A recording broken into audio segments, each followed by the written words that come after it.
Welcome back to another episode of Why Do I Do That? Today's question is highly relatable.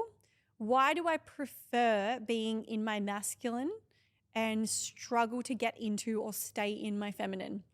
And I guess for those of you who don't know about masculine and feminine, I can give, a little summary, or I'll kind of give a little bit of education as I go as to what I've learned about masculine and feminine. But masculine energy, I guess we've got men would be more dominant in their masculine energy.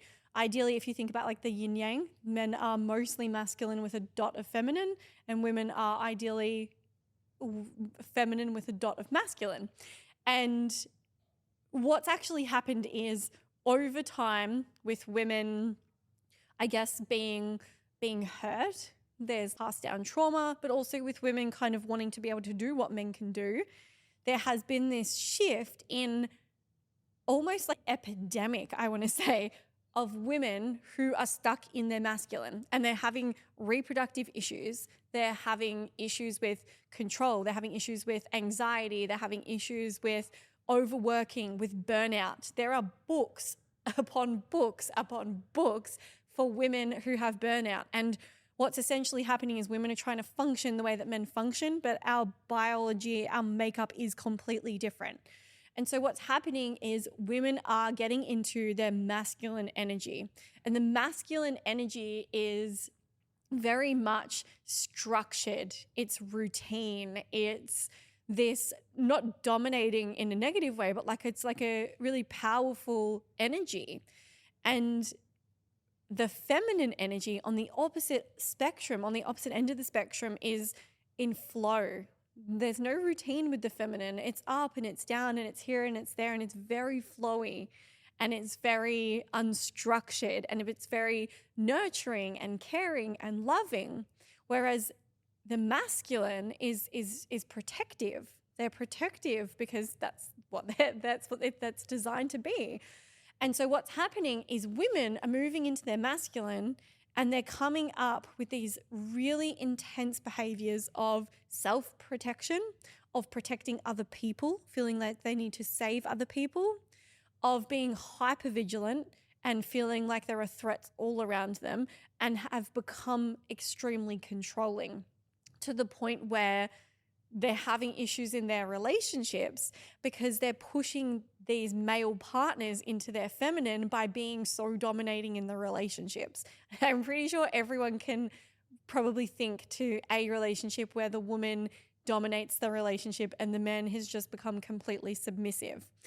And women, there is a part of them that hates being this way. Every single woman that I work with who is in her masculine and knows she's controlling and protective, and she knows that this is an issue, but she can't stop. So why? Why do we prefer to be, and again, I say we because I've been there. I've been that hard-ass, controlling, structured, dominant, taking on everything, and just, not having any flow or any femininity or any kind of this like flowy, carefree part of me allowed to come out at all. I preferred to be in my masculine because it felt so much safer to be in control. So a lot of the time, not even a lot of the time, every time I work with a woman who is in her masculine and cannot get into her feminine and cannot surrender control and let her partner take over, or just can't surrender full stop and get into the flow, she has had trauma. And whether it's a little t trauma or a big T trauma, it doesn't matter. Lots of little t traumas add up. So a big T trauma would be abuse or an accident or something that leaves you with PTSD. A little T trauma would be things like having parents that worked a lot, or having like micro hurts where all of your needs superficially seemed to be met, but there was still some emotional void there, or so essentially neglect would be a big T trauma, like complete neglect. Emotional neglect would be sort of more of a little T trauma, but over time it can add up to really affect your life. And so this woman prefers to be in her masculine because it feels safer. And if you've had a lot of trauma with men, which again, I have had, and I believe I've spoken about this before, but all of my trauma was with men. I was abused by 2 different men sexually when I was a child. I was bullied by boys in school. It wasn't girls that bullied me, it was boys. And so I learned that in order to be safe, I had to be in my masculine. I couldn't be vulnerable and in my feminine and in my flow. For protection, I would go into my masculine. And so anybody who is in their masculine is protecting themselves. But what from? And this is what I work with all of my clients one-on-one. The question is, what are you protecting yourself from? And in another way I could ask that is, what's not safe? What is it not safe for you to do? And if I say to them, okay, what's the worst thing that could happen if you let go of control and you got into your feminine and you let your partner go into his masculine and you let him kind of start to, not run the house, but take a little bit more of that responsibility to look after you? What would be the worst thing that could happen if you let yourself be looked after? Because that's a huge one. So we go into and find those worst case scenarios of what the worst thing is that could happen. And at the bottom of that, we find this fear or this belief. And it always comes back to, it's not safe. It's not safe because X, Y, Z. And it links back to a past trauma. The other reason is that there are a number of women who fought for, I guess, the rights to have the same rights as men. And when we fight for that, we then have to level up to that. And then we then have to work to that same, if we want the equal pay to men, then we have to do the same job. And I don't believe personally that our bodies are designed to work the way that a man works, to work the hours that a man works, to work the way that a man works. I just don't think that we're the same. We're not biologically. And so I think that women then having to feel like they have to keep up is causing them a lot of hormonal issues, causing them a lot of mental health issues because their body isn't designed to do that. So the reason that we would prefer to be in our masculine is because, one, we think that we have to. We think that we have to in order to keep up. We think that we have to in order to be safe, in order to protect ourselves, in order to be ready, because masculine is also very protective, as I said, and in control. And so we then are feeling like we're ahead of what's gonna come at us. It's like there's this fear that if we tap into our feminine and we're just in the flow of life, something could hit us at any moment. And this is the same reason why people continue to stay in the trauma cycle. I call it the struggle loop. And essentially what happens is someone starts to feel better and they start to relax and they start to feel calm and everything feels good in their life. And then they create chaos. And the reason that they create chaos is because they want to be prepared. They're activating this part of themselves or this part of their brain that needs to be ready for anything to come at them at any time. And if you're in your feminine and you're in your flow and you're not protected, then you're not ready for the threats. So again, we have to unpack, what's the threat? Is there actually a current threat or is it a past threat? And we have to look at the traumas that would be keeping us in that masculine. It's also a really high energy. We get a lot done. Like when I'm in my masculine, I feel like I can do anything. When I'm in my feminine, I love life. When I'm in my feminine, I'm like, oh, let's go here and let's do that. And that feels really good. And it's all about what feels good. That feels good. That feels, and you're really in your body. Masculine energy, I feel, is more in your head. And it's more like, what are we going to get done today? What's next on the agenda? How much can I achieve today? It's very planned. It's very logical. Whereas the feminine is a little bit more woo-woo, a little bit more free. And so it feels like I need a lot more of that masculine to be able to get things done, especially women in business. Like, I feel like if I was in my feminine all the time, to where I would like to be, I wouldn't get anything done. So the best advice that I ever got was to use your masculine to allocate periods of time where you can be in your feminine, which sounds crazy because so many women can just be in their feminine, and they are. But if you are one of those women who is in a career or working, there is a level of needing that masculine there. So you use your masculine to go, okay, every Wednesday, I am not going to put anything in my calendar, and that's going to be the day where I feel into my body and I get into my feminine and I just do what I feel like I want to do. And I just let the wind take me wherever I go that day, and I just stay completely in my feminine. I don't plan, I don't schedule, I don't put any pressure on myself. I just allow. Or it could be every Tuesday and Thursday afternoon, or every morning from 6 or 7, whatever it is. You use that masculine, logical part of yourself to schedule in those times where you can just be that feminine. And the practice of doing that is going to allow you to build on and to feel comfortable being in that feminine to the point where it will come more naturally. And to be honest, this is something that I feel I still go back and forth with. I spent a lot of time healing the feminine and feeling just safe to go into it, safe to be vulnerable, safe to open up, safe to receive, safe to be looked after, safe to just go with the flow of things and to not have things planned. Took so much work to get to that point that I probably spent, I want to say, like 2 years almost completely in my feminine. And and it felt really good, and life was so amazing and chill, and I felt really vibrant, but I didn't get a lot done in my business. I didn't, and I missed the masculine part of me that gets shit done, that's structured and pushes. And so I'm aware when I'm doing it now, and I will flick back in and I'll be like, oh, I'm too far now. I'm really structured, really regimented. I haven't had any flow or done anything for myself or whatever. And I will notice that, and I will try and integrate it back in. But I still go through periods where I go so deep into one side, and I'm still working on that balance between being able to blend the two together. And I find that structuring really helps.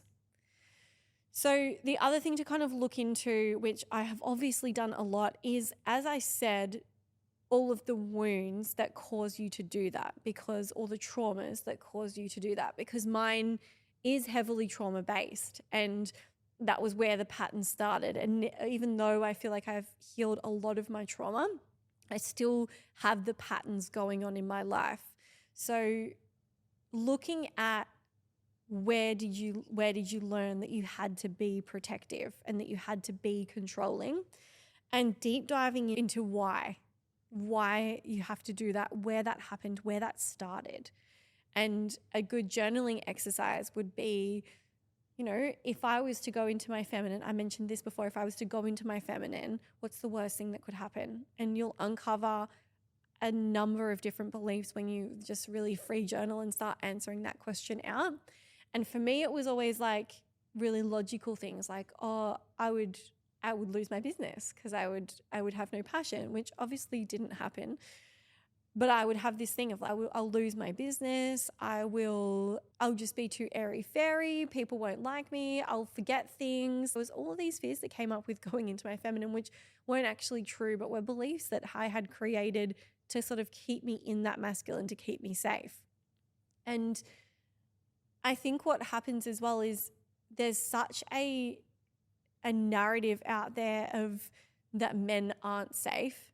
And we see that in the news, and in reports that are being pumped out at us at domestic violence, and how many women are killed per year by partners, and how women are mugged and raped and attacked down the streets and things like that. And although that is definitely happening and it is a problem, it is also not the majority of men.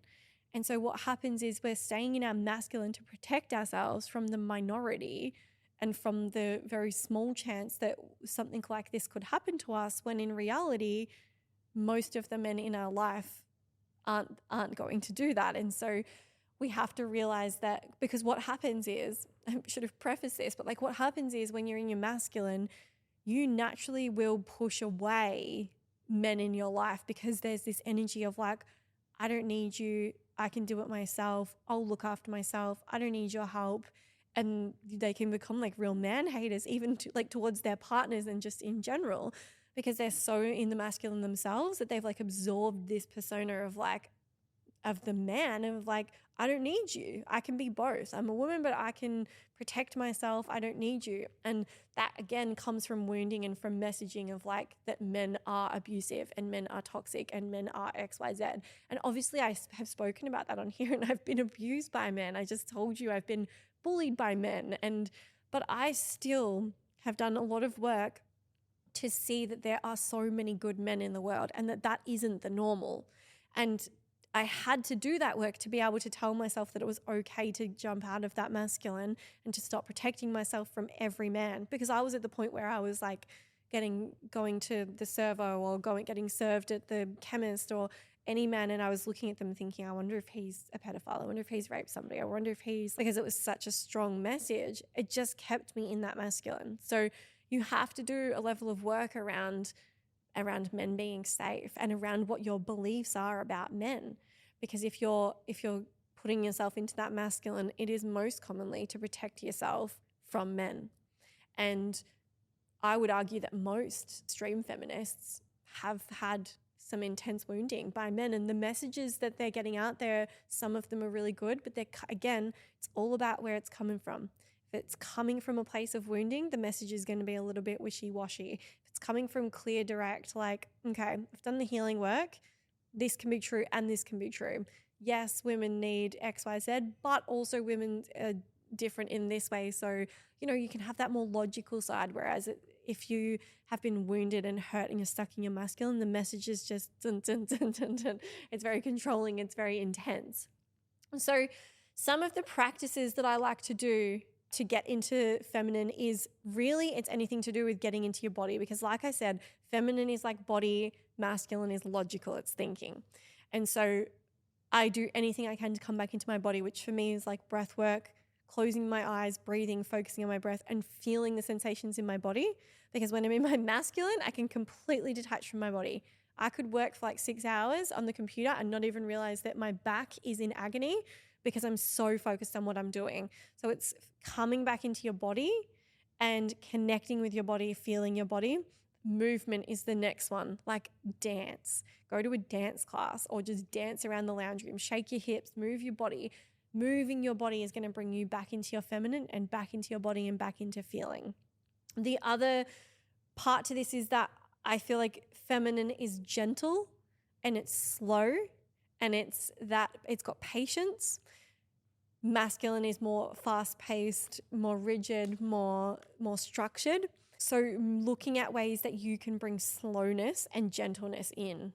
So where can you sort of ease up on yourself in your expectations around what you're going to achieve in a day, but also where can you just go so much slower? Where can you just completely slow it down? Like, can you just eat your breakfast outside in the sun, just one slow bite at a time? Those are things that are going to help bring you back into your feminine.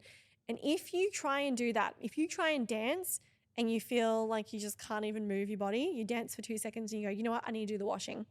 You're in your masculine. If you try and sit down and slowly, calmly eat your breakfast and just listen to the birds, and you sit down and you think of a million other things you could do, or you feel really agitated by doing this, you're in your masculine. There's some blocks there that are stopping you from being able to tap into that slowness and that feminine. And it's going to be trauma and it's going to be wounds that you need to dive into and have a look at. So we don't just go into our masculine and stay in our masculine and end up with these hormonal issues and burnout and everything for no reason. There is an underlying cause, is always my message for everything, because it's true. There's always a reason why you're doing what you're doing. And so if you are somebody who is chronically in your masculine, controlling, feeling, and this is like a toxic masculine. There's healthy masculine and toxic masculine, which is a whole nother episode, but this is quite toxic masculine behavior, the controlling and the dominating. But you're too structured, for instance, and too narrow-minded in one way, you need to start looking at this masculine feminine. I have a program called Rise where I unpack healthy masculine, unhealthy, healthy feminine, unhealthy feminine. We talk about all of this and so much more. It's a 7-week course going through the 7 chakras. We talked about feminine and masculine when we went into sex and pleasure, and we go through everything. It's a huge course. That's a really good one if you are interested in learning more about the feminine and masculine. It's called Rise. You can purchase it through my website. If you know somebody who is stuck in their masculine and needs to hear this, please send it on.